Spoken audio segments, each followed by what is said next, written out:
జై భారతమాత. అమ్మమ్మ కబుర్లకి ఆహ్వానం. ఈరోజు నేను మీకు ఒక భాగవత కథ చెప్పబోతున్నాను. సాధారణంగా ప్రతి మనిషికి కోపం వస్తుంది. కానీ కోపం వచ్చినప్పుడు ఎంత జ్ఞానవంతులైన విచక్షణని కోల్పోతారు.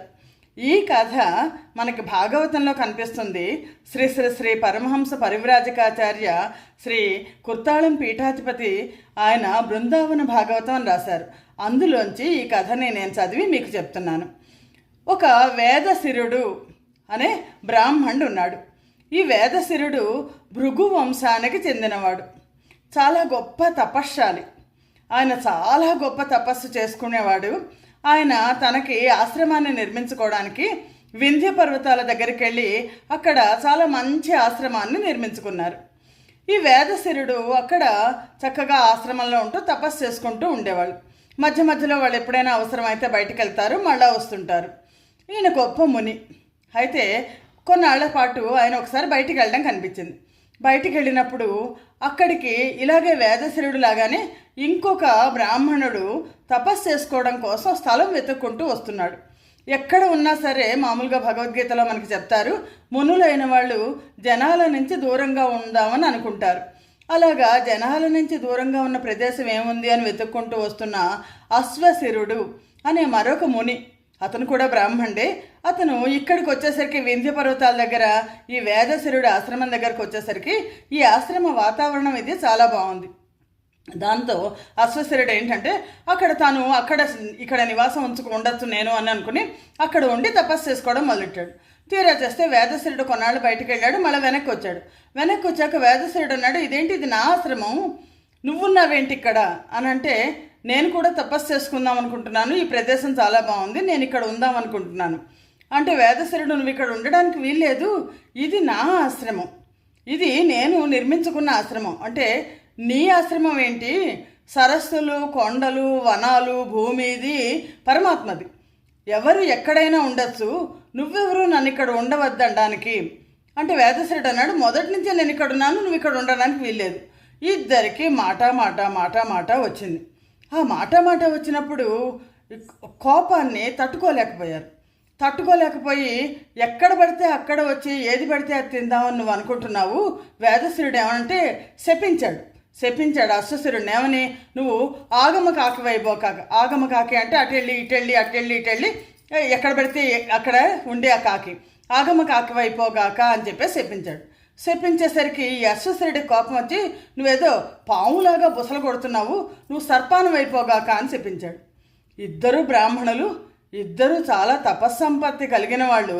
చివరికి ఇద్దరు ఒకళ్ళనొకళ్ళు చెప్పించుకుంటే ఈ అశ్వశిరుడు ఏంటంటే కాకిలాగా అయిపోయాడు కదా, కానీ పూర్వజన్మ జ్ఞానం ఉంది.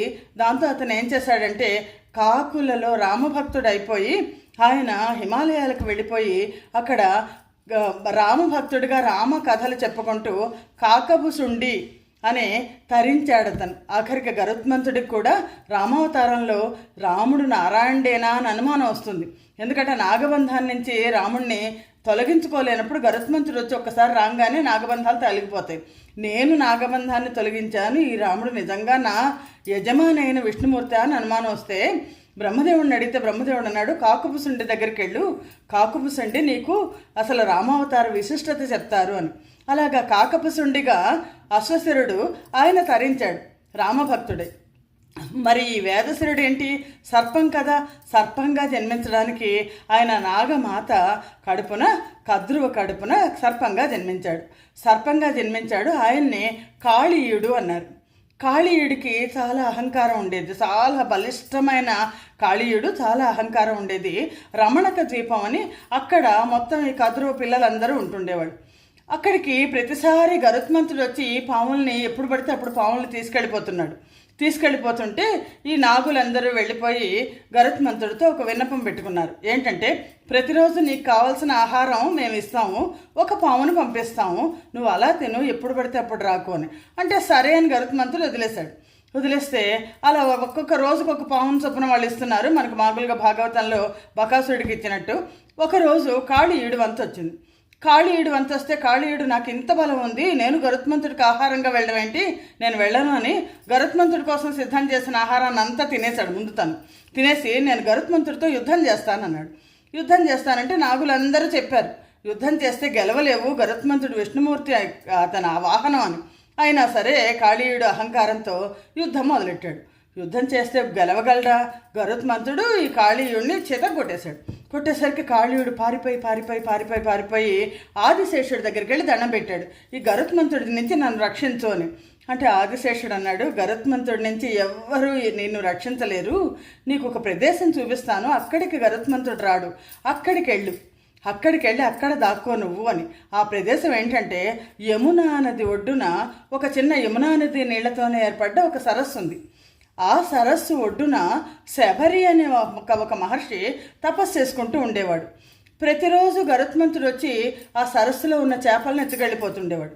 ఈ చేపలన్నీ ఒకరోజు శబరి అనే మహర్షి ఆయన స్నానం చేస్తుంటే చేపలు ఆయనకు మొరపెట్టుకున్నాయి, మమ్మల్ని ఇలా గరుత్మంతుడు తినేస్తున్నాడు, మమ్మల్ని కాపాడండి అని. అంటే ఈసారి గరుత్మంతుడు వచ్చినప్పుడు ఈ శబరి అనే మహర్షి చెప్పాడు గరుత్మంతుడిని, ఇక్కడికి రాకు, ఈ చేపలు నన్ను శరణు వేడయి నేను అభయం ఇచ్చాను, నేను మాట్లాడతాను. గరుత్మంతుడు అన్నాడు, నేను ఎందుకు వినాలి అన్నాడు. అంటే మహర్షులు కదా, మహర్షి అన్నాడు, నువ్వు ఈ సరస్సులో కనుక వచ్చావంటే నువ్వు మరణిస్తావు అన్నాడు. గరుత్మంతుడికి కూడా మరణం ఉంటుంది, కానీ మరణించడం ఇష్టం ఉండదు కదా, విష్ణుమూర్తి అంశ కదా, దాంతో ఆయన ఆ సరస్సు దగ్గరికి రావట్లేదు. ఆదిశేషుడు ఏం చెప్పాడంటే ఈ కాళీయుడిని ఈ సరస్సులో వెళ్ళి దాక్కో అన్నాడు. అంటే ఈ కాళీయుడు తన భార్యలందరినీ తీసుకుని వెళ్ళిపోయి ఆ సరస్సులోకి వెళ్ళిపోయాడు. కానీ ఆ సరస్సులో కాళీయుడి నోటి నుంచి వచ్చే విషం ఉంటుంది కదా, ఆ విషంతో సరస్సు నీళ్ళన్నీ కూడా విషమయమైపోయినాయి. అక్కడ ఎవరైనా ఆ నీళ్లు తాగితే చాలు మరణిస్తారు. దాన్ని కాళీయ హ్రదం అని చెప్పి పిలిచేవాడు ఆ సరస్సుని. ఎవ్వరు ఆ నీళ్లు తాగినా మరణిస్తారు. కానీ కృష్ణావతారంలో కృష్ణ పరమాత్మ ఊరుకోరు కదా, ఎక్కడన్నా నీళ్లు విషపూరితం అయిపోతే. కృష్ణావతారంలో ఒకసారి బాలకృష్ణుడు మిగిలిన గోప బాలకులతో కలిసి ఆయన పశువుల్ని తోలుకుంటూ ఈ గోవులన్నింటినీ తోలుకుంటూ ఆ కాళీయ హ్రదం దగ్గరికి వచ్చారు. వస్తే ఈ గోవులు అక్కడ చాలా చక్కగా పచ్చికుంది. పచ్చికంత మా అందరికీ తెలుసు, గోప బాలకులందరికీ ఆ నీళ్లు తాగకూడదని తెలుసు, కానీ ఈ గోవులకి తెలియదు కదా. అక్కడ చక్కగా పచ్చికుంది, పచ్చికంత వేసి దాహం వేసి ఆ కాళీయ హ్రదంలో నీళ్లు తాగి ఒక్కొక్కటే చనిపోతున్నాయి. గోప బాలకులందరూ పరిగెత్తుకుంటూ వచ్చి కృష్ణ పరమాత్మతో చెప్పేసరికి కృష్ణ పరమాత్మ ఊరుకుంటాడా? అక్కడ ఒక పెద్ద కడిమి చెట్టు ఉంది. ఒక్కసారి ఆ కడిమి చెట్టు ఎక్కి అక్కడి నుంచి సరాసరి ఆ కాళీయం అడుగులో దూకేసరికి కాళీయుడు అనుకున్నాడు, ఈ పిల్లాడెవడు నా మీదకి యుద్ధానికి వస్తాడా అని కృష్ణ పరమాత్మను గట్టిగా చుట్టేసట తన శరీరంతో. చుట్టేస్తే కృష్ణ పరమాత్మ విదిలించుకుని దాని తోక పట్టుకుని ఎగిరి పడగల మీద నాట్యం చేయడం మొదలెట్టాడు. ఒక్కొక్కసారి కృష్ణ పరమాత్మ అడుగు పడుతుంటే రక్తం కక్కుతున్నాడు, విషం కాదు రక్తం కక్కుతున్నాడు. జముకలంతా కూడా నుజ్జు అయిపోతున్నాడు కాళీయుడు భార్యలకు అర్థమైంది, ఈ వచ్చినవాడు పరమాత్మ నారాయణుడు, సామాన్యుడు కాదు, గరుత్మంతుడి దగ్గర నుంచే తప్పించుకొచ్చాడు, గరుత్మంతుడిని మించినవాడు అని వాళ్ళు దండాలు పెట్టి, పరమాత్మ నువ్వు మా భర్తను కాపాడు, అతను తెలియక చేసిన తప్పుల్ని మేము నీ భక్తులము క్షమించు అని అనేసరికి కృష్ణ పరమాత్మ కాళీయుడిని క్షమించి, నువ్వు ఇక్కడ ఉండొద్దు, వెళ్ళిపో, రమణక ద్వీపానికి వెళ్ళిపో, నా అడుగులు నీ తల మీద నీ పడగ మీద ఉన్నాయి కదా, ఆ పడగ మీద ఉన్నాయి కాబట్టి నిన్ను గరుత్మంతుడు ఏమీ చెయ్యడు, నువ్వు హాయిగా వెళ్ళిపో అని చెప్పేసి పంపించేశాడు. ఆ సరస్సు నీరంతా కూడా విషపూరితమైన నీరంతా కృష్ణ పరమాత్మ ఆయన దిగితే చాలా అంతా అమృతం అయిపోతుంది, సామాన్యంగా మంచినీరుగా అయిపోయింది. యశోదానందులందరూ ఏడుస్తున్నారు, ఒడ్డున ఏడుస్తుంటే కృష్ణ పరమాత్మ చక్కగా హాయిగా పువ్వులాగా బయటికి వచ్చారు. ఈ కథ మనకి భాగవతంలో కనిపిస్తుంది. కానీ ఈ కథలో మనకి ఏం కనిపిస్తుందంటే, కోపం వచ్చినప్పుడు ఎదుటి వాళ్ళని శపించడం తిట్టడం వల్ల ఆ పాపం మనకి జన్మలకి వస్తుంది. కోపం అనేది మంచిది కాదు. కోపాన్ని అర్జునుడు భగవద్గీతలో కృష్ణ పరమాత్మను అడిగితే నేను ఎవరిని జయించాలి అంటే కోపాన్ని జయించు అంటాడు. కోపాన్ని జయిస్తే అందరినీ జయించినట్లే అని. అందుకనే కోపాన్ని జయించడం మన లక్ష్యంగా పెట్టుకుందాం. జై భారతమాత, జై హింద్.